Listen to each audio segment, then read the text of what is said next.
நான் போய் சேர்றதுக்குள்ள என் மகன் பழனிக்கு ஒரு கல்யாணத்தை பண்ணி பார்க்கணும்னு நான் ஆசைப்படுறேன்ப்பா.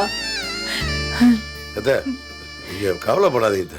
இந்த கல்யாணம் ரெண்டு போனா என்ன நான் இருக்கேன். பள்ளிக்கு கண்டிப்பா இன்னொரு பொண்ணை பார்த்து கல்யாணம் பண்ணி வைப்பேன்.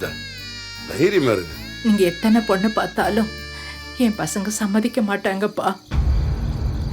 பழனிக்கு நீங்க கல்யாணம் பண்ணி வைக்கிறதுக்கு அவனுங்க ஒரு காலம் ஒத்துக்கவே மாட்டானுங்க.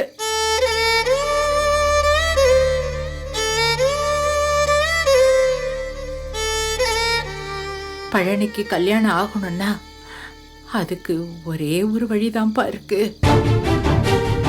என்ன சொல்லுங்க. எதா இருந்தாலும் நான் செய்றேன். என்ன விஷயத்த சொல்லுங்க. பழனியே தயவு செஞ்சு நீங்க எங்க வீட்டுக்கு அனுப்பி வச்சிடுங்கப்பா. இல்லப்பா, பழனி இனிமே உங்க வீட்டுல இருக்க வேண்டாம். நிரந்தரமா அவன் அண்ணன் வீட்டுக்கே அனுப்பி வச்சிடுங்க. அதுக்கப்புறம் அவன் கல்யாணம் நடக்கிறதுல எந்த பிரச்சனையும் இருக்காதுப்பா.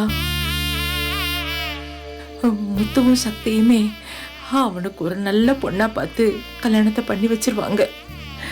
தயவு செஞ்சு அவனை அனுப்பி வச்சிருங்கப்பா.